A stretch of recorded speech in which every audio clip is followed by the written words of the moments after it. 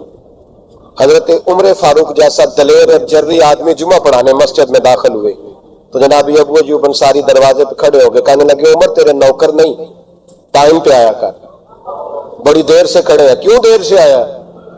بڑے جلالی تھے نا حضرت عمر، لیکن وہ جلالی اس وقت تھے جب کوئی ظلم کرتا تھا، اور ذات کے لیے جلالی نہیں تھے۔ کب وقت پہ آیا کر، کو ملازم نہیں تیرے؟ تو سیدنا فاروق اعظم منبر پہ چڑھے اور فرمانے لگے اللہ ابو ایوب انصاری کا بھلا کرے، جب تک اس طرح کے لوگ موجود ہیں کوئی بادشاہ بگڑے گا نہیں، اللہ اس کا بھلا کرے، اس نے میری توجہ صحیح۔ اور پھر عمر رو پڑے، رو کے فرمانے لگے مسلمانوں معاف کر دو، غلطی کوئی نہیں، میرے پاس کرتا ایک ہی ہے، اور عبداللہ کی ماں نے وہ دھو کے خشک کپڑے کو ڈال دیا تھا، غریب ہو، کرتا دوسرا کوئی نہیں، تو وہ ذرا نا خشک ہونے میں آ کے دیکھ لو ابھی بھی گیلا ہے، مجھے معاف کر دو، میری غلطی نہیں ہے۔ صحابہ درد کے ساتھ رونے لگے اور کہنے لگے اللہ اس طرح کے حکمران ہمیشہ عطا کرتا رہے۔ میرے بھائی تو انصاف کا رنگ تو دے، ان تقاضوں کو سمجھنا۔ یہاں کسی کی جرأت ہے بول سکے، طاقت ہے کسی کی، لیکن انہوں نے اپنے آپ کو پیش کیا سامنے پیش کیا اپنے آپ لوگوں کے سامنے. دو مال غنیمت کی چادریں بانٹ رہی ہیں, سب کو ایک ایک ملی ہے. فاروق اعظم جمعہ پڑھانے آئے تو اسی چادر کا کرتا, اسی کی تامت. لوگ کھڑے ہو گئے, عمر بتا تو نے دو کیوں لی؟ یہ انصاف ہے؟ یہ عدل ہے؟ کیوں لی دو؟ حضرت عمر کہنے لگے میرا بیٹا جواب دے گا. عبداللہ بن عمر بولے, کہنے لگے ابا جی کے کپڑے بڑے پرانے ہو گئے تھے, میں نے اپنے حصے کی بھی اپنے ابا جی کو دے دی ہے. دیکھیں نا, یہ انصاف میرے نبی پاک نے کیا ہے, صحابہ نے سیکھا ہے. میں اور آپ تیار نہیں, ہم تیار نہیں انصاف کے لیے, ہمارا مزاج نہیں انصاف کا. ہمیں خود بہت سارا آگے پیش ہو کے رنگ دکھانا پڑے گا, اس کے لیے ہماری تیاری نہیں. اس لیے ہم حکمرانوں کو گالی دے کے چپ کر جاتے ہیں. اس لیے ہم وکیلوں کے کہتے ہیں بکتے بڑا ہیں, جج بکتے, یہ باتیں کر کے ہم خاموش ہیں.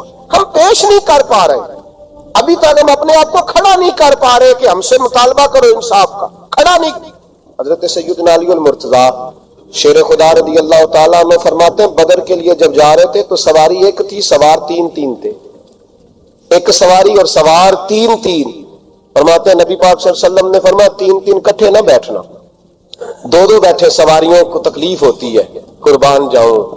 کیسا رسول دیا ہے جو جانوروں کے حقوق کا بھی خیال فرماتے ہیں صلی اللہ علیہ وسلم. فرمایا دو بیٹھے. حضرت علی کہتے ہیں پہلے میں اور نبی پاک صلی اللہ علیہ وسلم بیٹھے, اور تیسرے ہمارے ساتھ ابو درداء رضی اللہ تعالیٰ عنہ. فرماتے ہیں جا رہے تھے بدر کے لیے, پہلے میں اور حضور بیٹھے, پھر نبی پاک اور ابو درداء بیٹھے. فرماتے ہیں پھر نمبر لگ گیا میرا اور ابو درداء کا, اور مصطفیٰ نے گھوڑے کی لگام تھامی. حضرت ابو درداء تڑپ اٹھے, کہنے لگے علی نہ طبیعت مانتی ہے, نہ ادب مانتا ہے, نہ عشق مانتا ہے, تو اس طرح کر, میں تو چھوٹا ہوں, آپ کہیے رسول پاک سے, آپ ہر لحاظ سے بڑے ہیں, آپ عرض کیجئے کہ حضور نہ ادب مانتا ہے, نہ عشق مانتا ہے, نہ پیار مانتا ہے, نہ تقاضا ہے, مہربانی کرے آ جائیں. حضرت علی ہاتھ باندھ کے عرض کرنے لگے محبوبہ ٹھیک ہے, باری آپ کی پیدل چلنے کی ہے, پر مہربانی کریں, ادب پیار اور محبت مجبور کر رہی ہے. تو حضور نے فرمایا علی چپ کر, میں عدل نہیں کروں گا تو لوگ عدل سیکھیں گے کیسے؟ اگر میں عدل نہیں کروں گا تو قوم سیکھے گی کیسے؟ مجھے عدل کرنے دے, انصاف کرنے دے. فرمایا چلنے دے مجھے پیدل, کچھ نہیں ہوتا. تقاضا عدل جب تک پورا نہیں ہوتا. آپ یقین کریں میرے صاحب کہا کرتے تھے میں عدالت کو عدالت نہیں کہتا, کچہری کہتا ہوں, اس لیے کہ عدالت وہ ہوتی ہے جہاں عدل ہوتا ہے.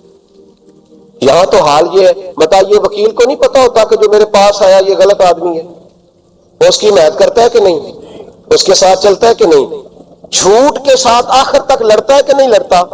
جو گواہ بن کے جا رہے ہوتے ہیں انہیں پتا ہوتا ہے کہ نہیں کہ ہم جھوٹے کی گواہی دینے جا رہے ہیں. تو پھر کیا سارا ظلم حکومتیں کر رہی ہیں؟ معاشرہ بھی تو اپنی ترتیب بدلے نا, لوگ بھی تو اپنا رنگ بدلے نا, لوگ بھی تو طبیعت بدلے نا. کون منتخب کرتا ہے انہیں ظالموں کو؟ عوام, اور پھر اس کے بعد شکوہ بھی عوام ہی کرتی ہے. خدا را تقاضے سمجھو, مزاج سمجھو, طبیعت سمجھو اسلام کی. میرے نبی پاک صلی اللہ علیہ وسلم نے عدل کا بول بالا کیا, ہر مقام پر, ہر نقطے پر. رسول پاک صلی اللہ علیہ وسلم نے عدل اور عدل کی آواز بلند فرمائی. کوئی مقام ایسا نہیں. آپ پڑھیے کتابیں, اگر ایک کلمہ پڑھنے والے اور یہودی کا فیصلہ آیا ہے اور نبی پاک صلی اللہ علیہ وسلم نے یہودی کو حق پہ سمجھا ہے تو نبی پاک نے یہودی کے حق میں فیصلہ دیا. وہ منافق بگڑ گیا ہے, حضرت عمر کے پاس گیا ہے, لیکن حضور نے فرمایا جہاں جاتا ہے جا, فیصلہ وہی کیا جائے گا جو عدل پہ مبنی ہوگا. سبحان اللہ و بحمدہ